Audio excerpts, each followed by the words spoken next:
नमस्कार दोस्तों, मैं अमित कुमार स्वागत करता हूं आप सभी का आपके अपने YouTube चैनल ब्राइट करियर में। और आज हम ज्योग्राफी का बहुत ही एक अच्छा सा लेसन भूकंप पढ़ेंगे, जो कि परीक्षा के दृष्टिकोण से बहुत ही इम्पोर्टेंट है।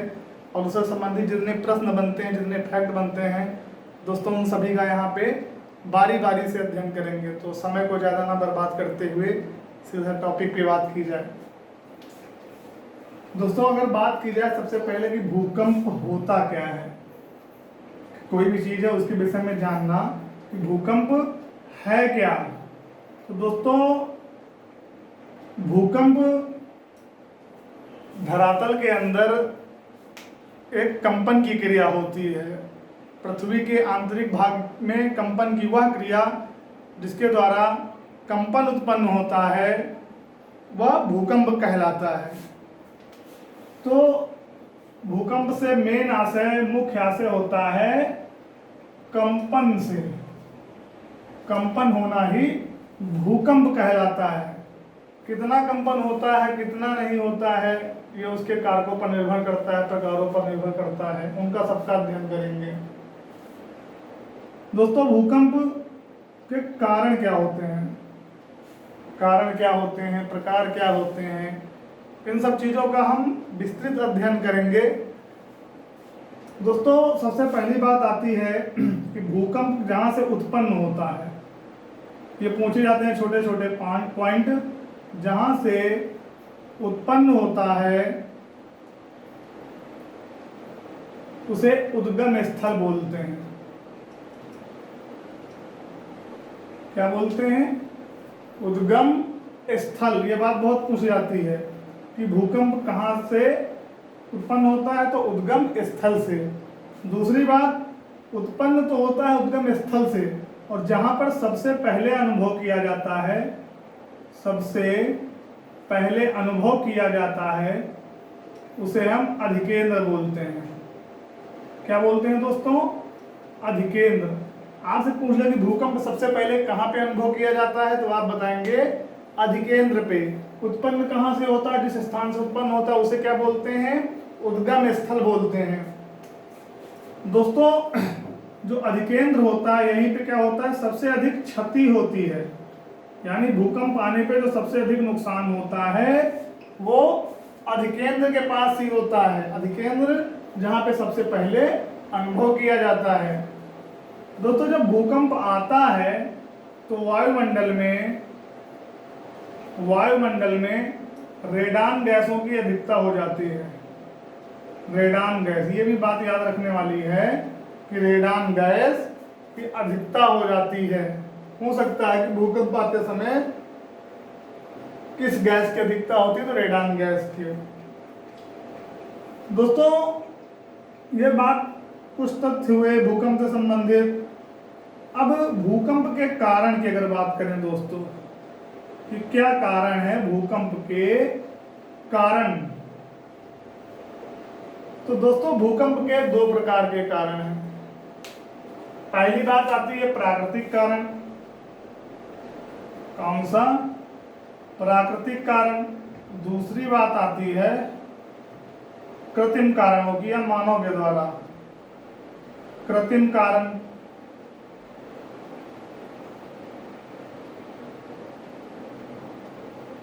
दोस्तों, जो प्राकृतिक कारण होते हैं, क्या होते हैं? प्राकृतिक कारण होता है प्लेटों के मध्य घर्षण। प्लेटों के घर्षण की वजह से, प्लेटों के घर्षण की वजह से, दबाव की वजह से, तरंगों की वजह से,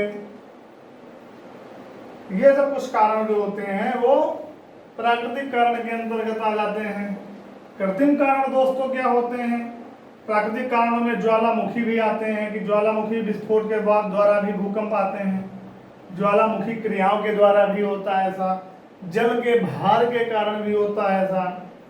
कृत्रिम कारण जैसे परमाणु परीक्षणों से, परमाणु परीक्षणों के द्वारा और खनन के द्वारा। परमाणु परीक्षणों में भी इतनी ऊर्जा होती है, निकलती है परमाणु परीक्षण करते समय, कि उससे भी भूकंप बहुत ज्यादा आ जाते हैं। खनन के द्वारा भी पृथ्वी की आंतरिक संरचना प्रभावित होती है, जिसके कारणवश भूकंपों का प्रादुर्भाव होता है। तो दोस्तों ये कुछ बातें हैं। प्लेटों के मध्य जब घर्षण होता है तो उससे भी भूकंप आता है। दोस्तों कुछ बातें पूछी जाती हैं कि जो भूकंप का अध्ययन है किस शाखा के अंतर्गत करते हैं, ये खास बातें हैं। तो दोस्तों भूकंप का जो अध्ययन करते हैं हम, वो सिस्मोलॉजी के अंतर्गत करते हैं। बहुत पूछता है, सिस्मोलॉजी विज्ञान की एक शाखा है, सिस्मोलॉजी शाखा। सिस्मोलॉजी शाखा के अंतर्गत करते हैं। ये बात काफी हद तक पूछता है कि किस शाखा में करते हैं, तो सिस्मोलॉजी नाम है उसका। इसी प्रकार भूकंप को दोस्तों रिक्टर पैमाने पर मापते हैं। ये भी बहुत पूछता है, रिक्टर पैमाने पर नापते हैं। और इस रिक्टर पैमाने में 1 से लेकर के 9 तक की संख्याएं लिखी होती है। ये बात भी आप जानिए, कितनी 1 से लेकर के 9 तक की संख्याएं अंकित होती हैं रिक्टर पैमाने पर। एक दोस्तों पैमाना और होता है मार्कैली। मार्कैली पैमाना भी होता है, उसमें 12 श्रेणियों में मापा जाता है। क्या होता है? 12 श्रेणियों में माप की जाती है।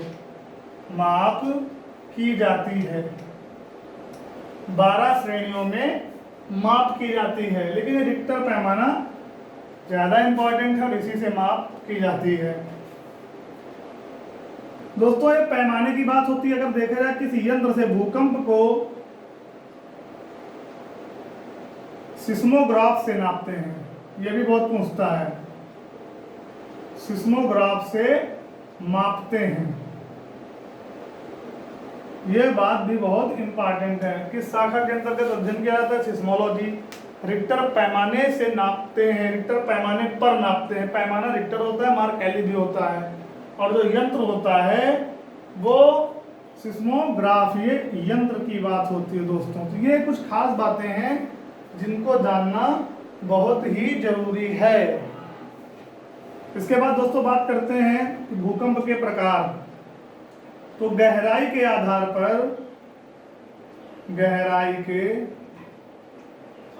पर भूकंप 3 प्रकार के होते हैं दोस्तों। नंबर 1 सामान्य भूकंप। नंबर 2 मध्यवर्ती भूकंप। नंबर 3 बात करते हैं पाताली भूकंपों की। पाताली भूकंप। सामान्य भूकंप ऐसे भूकंप जो 0 से लेकर 50 किलोमीटर तक उत्पन्न होते हैं दोस्तों, यानी जिनकी उत्पन्न क्षमता, जिनकी गहराई 50 किलोमीटर तक होती है, सामान्य भूकंप कहलाते हैं। जो 50 किलोमीटर से 250 किलोमीटर तक उत्पन्न होते हैं उन्हें मध्यवर्ती भूकंप कहते हैं। उनकी गहराई में इतनी गहराई में उत्पन्न होते हैं। और जो 250 से 750 किलोमीटर तक उत्पन्न होते हैं उन्हें पाताली भूकंप कहते हैं। तो ये इनमें अंतर होता है, ये इनके प्रकार हैं दोस्तों। आशा करते हैं कि आपको सब कुछ समझ में आ रहा होगा बहुत ही आसानी के साथ। हम प्रयास करते हैं कि आपको बहुत आसानी से पढ़ाएं, एक एक पॉइंट क्लियर हो। बस आप सहयोग करते रहिए, हमारा इसी तरीके से प्यार देते रहिए। और काफ़ी प्यार मिल रहा है आप सभी लोगों का। आप हमारे चैनल को जिस तरीके से नया चैनल है बहुत प्यार दे रहे हैं, और हमेशा हम कहते हैं कि अपने कमेंट्स, अपने सुझाव हमें देते रहें। हम हमेशा स्वागत करते हैं और कुछ ना कुछ सीखते हैं उनसे। दोस्तों ये प्रकारों की बात थी, भूकंप से संबंधित जो फैक्ट थे उनको पढ़ा। बात करते हैं भूकंपी तरंगों की। भूकंप तरंगों की दोस्तों भूकंप तरंगे 3 प्रकार की होती हैं। नंबर 1 प्राथमिक तरंगे। नंबर 2 द्वितीयक तरंगे और नंबर 3 एल तरंगे। दोस्तों प्राथमिक तरंगे क्या होती हैं? वे तरंगे जो ठोस, द्रव, गैस तीनों में चल सकती हैं और जिनका वेग लगभग 8 किलोमीटर प्रति सेकंड के आसपास होता है। ठोस, द्रव, गैस तीनों में चल सकती हैं और जिनका वेग 8 किलोमीटर प्रति सेकंड के आसपास होता है, वो प्राथमिक तरंगे कहलाती हैं। द्वितीयक तरंगे वे तरंगे जिनका वेग दोस्तों लगभग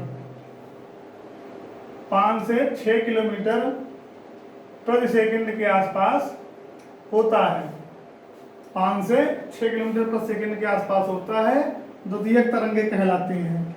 इन सबसे खास बात, जो एल तरंगे होती हैं इनका वेग 1.5 से 3 किलोमीटर प्रति सेकंड के आसपास तक होता है। इनका वेग जो होता है सबसे कम होता है, लेकिन ये तरंगे दोस्तों सबसे अधिक विनाशी होती हैं, सबसे ज्यादा नुकसान यही पहुंचाती। तो पूछता है कि सबसे खतरनाक तरंगे कौन सी होती हैं? तो एल तरंगे सबसे अधिक खतरनाक होती है, जबकि इनका वेग सबसे कम होता है। तो ये बात दोस्तों तरंगों से संबंधित होती है। अगर भूकंप के वितरण की बात करें दोस्तों, कि भूकंप के वितरण की बात करें तो सबसे ज्यादा भूकंप परिप्रशांत महासागरीय पेटी, जहां पे सबसे ज्यादा ज्वालामुखी पाए जाते हैं, परिप्रशांत महासागरीय पेटी में सबसे अधिक भूकंप आते हैं। वहां पे बहुत ही ज्यादा भूकंप आते हैं। सबसे अधिक इनका भूकंपों का वितरण परिप्रशांत महासागरीय पेटी में है। दोस्तों जापान एक ऐसा देश है जहां पे लगभग 1500 भूकंप एक वर्ष में आते हैं। छोटे मोटे भूकंप लगभग 1500 भूकंप के झटके आते हैं। तो दोस्तों ये सब बातें भूकंप से संबंधित थी। आशा करते हैं कि आपको पसंद आया होगा और आप सुझाव देते रहें, चैनल को सब्सक्राइब करते रहें। धन्यवाद।